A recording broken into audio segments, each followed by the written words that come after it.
Adrienne Celeste Salinas was born on November 5, 1993, and was described by friends as one of the nicest, sweetest people they'd ever met. They also said Adrienne was a very responsible and motivated young woman who dreamed of becoming a journalist. 19-year-old Adrienne was a student at Gateway Community College and had plans to attend Arizona State University. Adrienne was living with 2 roommates in an apartment on South Hardy Drive and West 5th Street in Tempe, Arizona. She had a job, but she wasn't able to work for a while because she had undergone lung surgery to treat valley fever, which is a fungal disease that mostly affects people in Arizona and California. On June 14, 2013, Adrienne hosted a birthday party of around 40 guests for a friend at her apartment. But the party wasn't going the way Adrienne had hoped, and she was upset that her boyfriend, Francisco Fran Arteaga, was showing interest in other women at the party.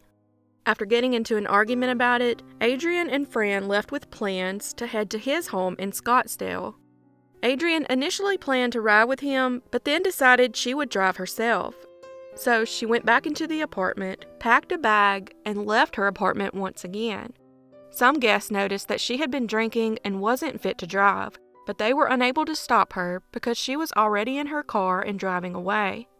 Then, soon after, at 3:45 a.m., a witness called 911 and said a woman had been speeding and driving erratically when she drove her car over the median on the corner of Rio Salado and Ash Avenue, which had caused 2 flat tires. Even with the 2 flat tires, she managed to drive the car to Brown Street, where she parked it and walked the short distance back to her apartment. She then briefly spoke to one of her roommates and then left again at 4 a.m., leaving her purse and keys at her apartment. She then called for a cab to pick her up at the AM/PM, which is a convenience store in the neighborhood, and began walking that way. The cab driver arrived at the store at 4:53 a.m., but couldn't find Adrienne. She apparently never made it on foot, although it's unclear why she would arrange the taxi to pick her up at the convenience store instead of her apartment. Some speculate that she had no cash on her and was making her way to an ATM to get some before getting in the taxi. At 5:07 a.m., 14 minutes after the final call with the cab driver, her phone shut off. Surveillance cameras caught a woman resembling Adrienne walking in J.C. Park the night she went missing. The next day, Father's Day, her father, Rick Salinas, thought it was strange that he didn't hear from her, so he decided to go out searching for her. That's when he found her Mercury Sable abandoned with the 2 flat tires and then reported her missing. Police stated Adrienne likely disappeared while walking on Hardy Drive between 5th Street and University Drive. She was seen on footage walking through an O'Reilly Auto Parts parking lot at 4:52 a.m. In the footage, it appears a dark 4-door vehicle is following her, as it can be seen driving through the same lot approximately 2 minutes later. To this day, that car remains unidentified. Cell phone records show that Adrienne had attempted to call Fran around 11 times at 4:15 a.m. and had left a voicemail saying she was on her way to his home. In July 2013, hard rainfall turned normally bone-dry Arizona canals, washes, and riverbeds into raging rivers of mud. On August 9, 2013, an Apache Junction resident decided to check his property, which borders Lost Dutchman Boulevard and Weeks Wash, after the flooding. That's when he would sadly find Adrienne's partial remains in a desert wash, about 30 miles from where she had vanished in Tempe. The police then spoke to the cab company that was hired that night, and the driver was determined to be Tom Simon Jr. There were a few suspicious reports regarding his behavior, with a woman saying he had once pulled out a hacksaw from his trunk. In another incident, a tip mentioned a woman screaming in Tom's apartment. However, there has never been any evidence to connect him to Adrienne's death. Brian Patrick Miller, aka Zombie Hunter, was another potential suspect that the police looked into. He had previously been accused of killing 2 other people, both found during the early 1990s. Reports indicated that he had attended a party about a mile from Adrienne's house that night, and he worked close to where her body was ultimately found. However, there was no DNA evidence to link him to her murder. As for Fran, he has reportedly been very cooperative, passed a lie detector test, and was cleared through cell phone records. Police believe her body was dumped elsewhere and later washed downstream to the location where she was found. As of January 2023, no one has ever been arrested for her murder, and this case remains unsolved.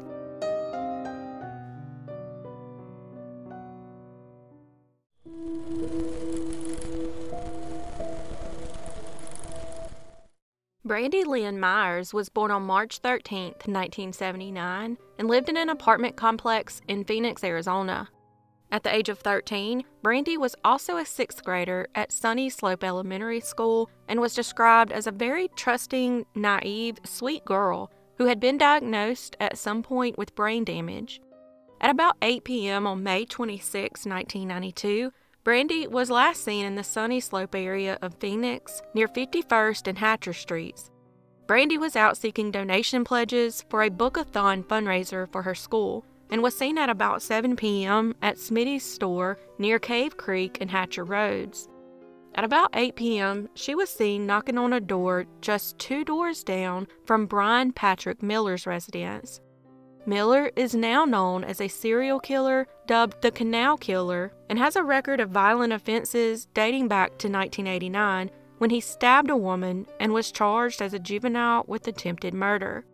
Miller lived 3 blocks from Brandy's home, and she and her younger sister walked by his house on a daily basis. This was the last time Brandy was ever seen again. Miller's ex-wife, Amy, said he once claimed to her that he had killed a girl whose circumstances seemed similar to Brandy's. Amy said that he told her some teenage girl had come to the door and she was trying to deliver Girl Scout cookies or something similar to that, and he hadn't ordered any, but he told her to come inside for a minute. And when she did, he attacked and killed her. Amy said Miller then told disturbing details of how he disposed of her body. Amy said it wasn't the first time Miller had confessed to violence, but said she always thought the stories were just to intimidate her. The day after Brandy's disappearance, while authorities were searching for her, they shockingly found the remains of a slightly older girl in a rugged desert area in the central Arizona Project Canal. Sadly, it would take nearly 20 years to identify the body as belonging to 16-year-old Shannon Amok, who had run away 2 months earlier. Shannon was born to a 16-year-old mother who later turned her over to state custody. She was placed in a foster home in Flagstaff, Arizona at the age of 3, but they said she was a very troubled child, and by the age of 12, they decided to return her to CPS. Shannon then began being bounced between foster homes and group homes. Before her death, she had run away over 40 times in 1 year. When Shannon went missing from a group home in 1992, no one was looking for her. No one had reported Shannon missing, and she was buried as a Jane Doe until they matched her DNA to her birth mother in 2011. Interestingly, Shannon and Brandy looked similar and were close in age, and Shannon was found only a few miles from Brandy's neighborhood. Miller is considered a suspect in not only Brandy and Shannon's cases, but several others as well. In Everett, Washington, in the year 2000, 14-year-old Victoria Mickelson was 15 minutes into her 40-minute walk to the school bus stop. It was a different route than she was accustomed to, and she had chosen that route because a girl at her stop had been picking on her. So Victoria decided to walk to the bus stop near her best friend's house. She cut through on the inner urban trail just after 6 a.m. and had already passed by a few joggers. It was why she wasn't immediately alarmed when she first noticed the man enter the trail from a wooded patch of land to her right and follow her for several minutes before finally attacking her with a knife. As he lost control of the knife, she grabbed it, and after a few moments of struggling, the man told her he wouldn't hurt her if she gave the knife back, and she shockingly did.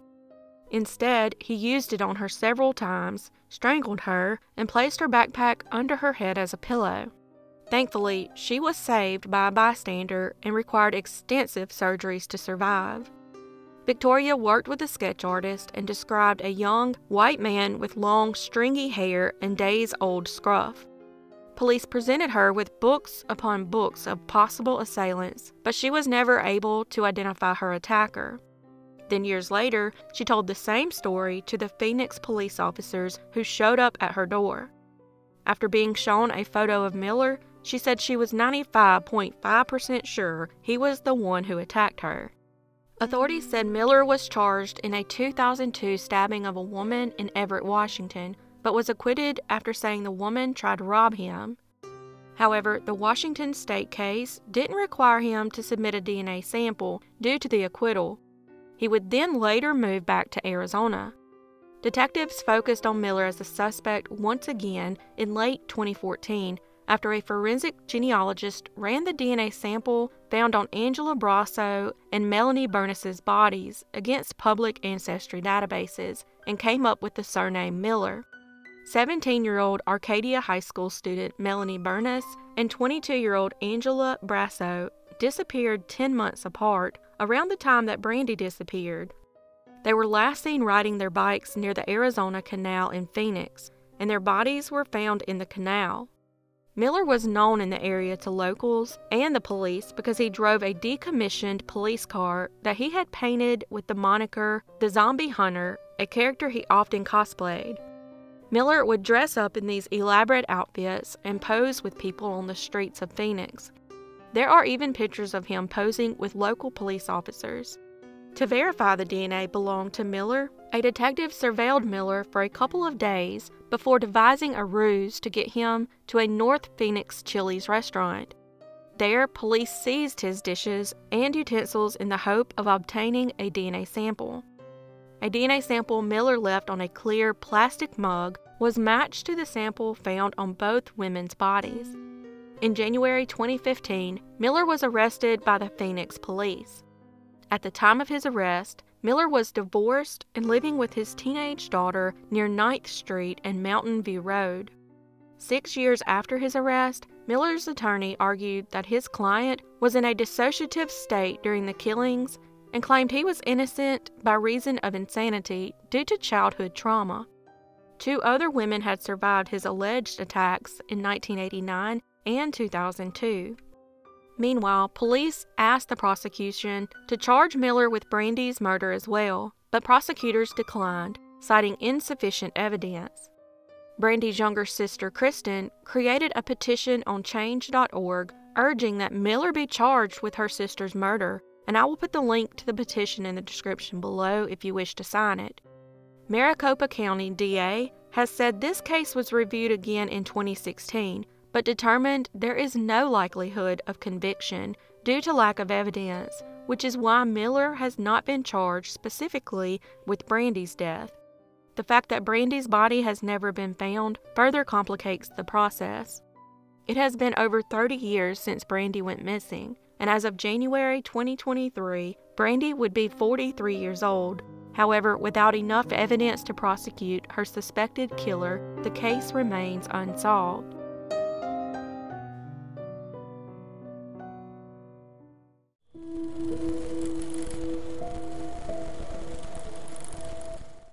Fiona Yu was born on October 15, 1975, and was described as a sweet and trusting girl. At the age of 21, she was a senior at Arizona State University in Tempe, Arizona, where she was focused on earning an accounting degree. Fiona worked part-time on campus in the alumni gift shop and was close to becoming the first person in her family to graduate from college. She also lived off campus with a roommate in an apartment at Lemon Street and Terrace Road. Throughout the 1990s, ASU had a handful of students go missing, and some were even found murdered. And in 1997, multiple students had been indecently assaulted.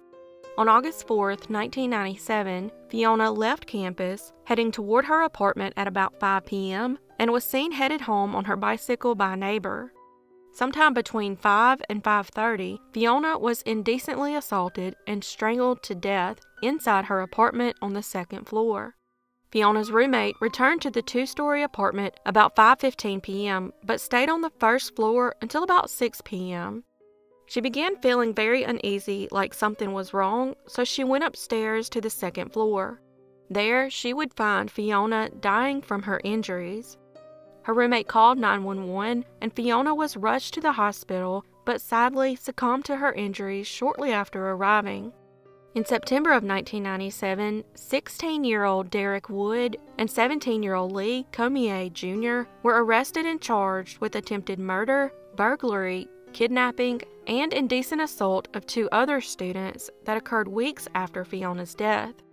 Investigators immediately considered Comier a suspect in Fiona's murder, but DNA from those crime scenes didn't match the DNA found at the crime scene where Fiona was attacked and murdered. With no other leads to go on, the case would sadly go cold. 20 years later, in 2017, with help from Parabon Nanolabs, authorities were able to use snapshot DNA technology to profile Fiona's killer. The technology created a composite image that showed the suspect was Hispanic with light brown skin, brown eyes, and black hair. That digital composite also matched a similar description given during another indecent assault that occurred nearby and within a few days of Fiona's murder. As a result, authorities believe the same suspect committed both crimes. With the snapshot created, hopefully they will soon find a suspect, but as of January 2023, this case remains unsolved.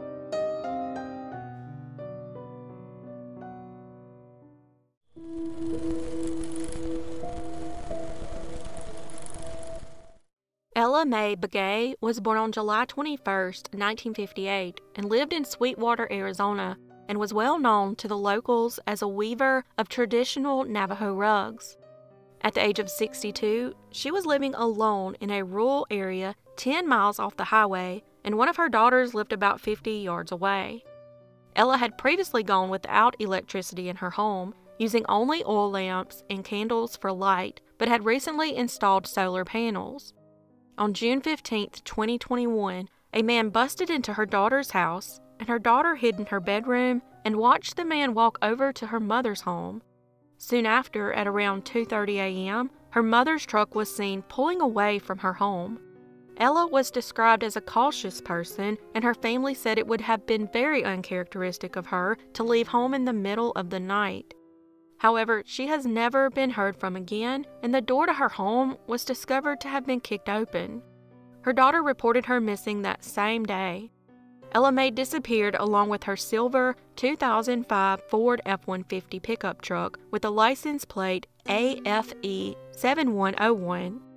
Investigators believe Ella Mae was the victim of foul play, and her case is being investigated as a homicide.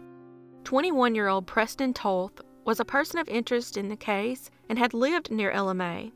He was arrested 2 days later on unrelated charges of battery against a family member and was questioned about Ella Mae's disappearance after his arrest. Ella Mae's niece, Seraphine Warren, has been a powerful advocate for her aunt, and she and her family launched their own search. Seraphine walked more than 300 miles from Ella Mae's home to Window Rock, Arizona, the Navajo Nation's capital. She also walked 2,400 miles across the U.S. from Arizona to Washington, D.C. in order to raise awareness for not only Ella Mae, but for other missing and murdered Indigenous women. As of January 2023, Ella Mae has never been found, and this case remains unsolved.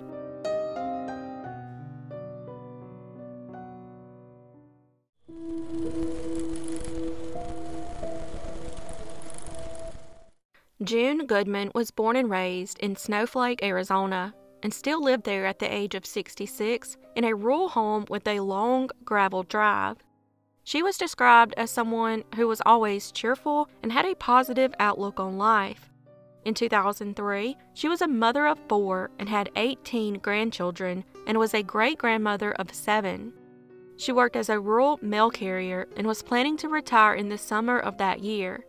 On the evening of March 28, 2003, June had dinner with her sister, Pat Fawcett. Then, on her way home, she stopped at Ed's Market, bought snacks at about 8:30 p.m., and then returned home. June was scheduled to work on Saturday morning but failed to show up. Her coworkers were immediately concerned because June was a highly reliable employee who always arrived early. However, when they tried to call her at home, they received no answer, so one of her coworkers started calling members of June's family. When they reached June's sister Pat, she immediately drove to June's house to check on her. When her sister arrived, June's work van was found parked outside, and the sliding glass door to her home was open. When she entered the house, June was nowhere to be found, but the snacks she had purchased the night before were inside the home, and there were no obvious signs of a robbery or a struggle. June's purse, wallet, and all her jewelry and other valuables were untouched. All of June's shoes were accounted for, so if she left the home, she would have been barefoot or only wearing socks. Investigators noted that it appeared June had been sitting in her recliner watching television immediately before she disappeared. From where she would have been sitting, she would have had a perfect view of the gravel road that led to her home. Detectives believed she likely saw a vehicle driving towards her house and got up to get a better look. They believe she then went outside through the sliding glass back door, perhaps to greet someone. Since the door had still been open when Pat arrived at the house that morning, it appeared that June had never made it back inside her house. Because there were no signs of a struggle outside, investigators wondered if June had willingly gotten into someone's vehicle, perhaps assuming they would talk for a while. They couldn't find any footprints in the dusty gravel, and it was impossible to tell which direction June had gone after she walked out her back door. A few days after June went missing, officials announced that they believed she had been abducted, although they didn't release any information on how they had come to this conclusion. Her family announced they were offering a $100,000 reward for information leading to her safe return and pleaded with the public for help in locating her. Investigators soon learned of a local man that June had an altercation with on her mail route the year prior. The man, Patrick Kahn, lived on June's mail route and had entered the post office and threatened her life, and she told coworkers she was afraid of him. He had been irate when the U.S. Postal Service began to refuse to deliver mail to customers unless they used the designated addresses assigned to their homes. It seemed like a minor issue, but for some reason, he was not having it. After repeatedly refusing to use his designated address for correspondence, Kahn had angrily confronted June about the fact that his mail was no longer being delivered. However, Kahn was allegedly out of state when June went missing. Another possible suspect was a TV repairman who had come to June's home the previous month and had returned her TV still broken. June said the man was acting strange and that she was afraid of him. The TV repairman was later interviewed by police in May when he was in prison on unrelated drug charges, but again, detectives couldn't find any evidence that he had been involved in June's disappearance. June is the cousin to State House Speaker Jake Flake and U.S. Representative Jeff Flake, but investigators could find no reason to believe the relationships were related to her disappearance. Law officers and family believe she was abducted, but they don't know why. As of January 2023, June has been missing for almost 20 years, and this case remains unsolved.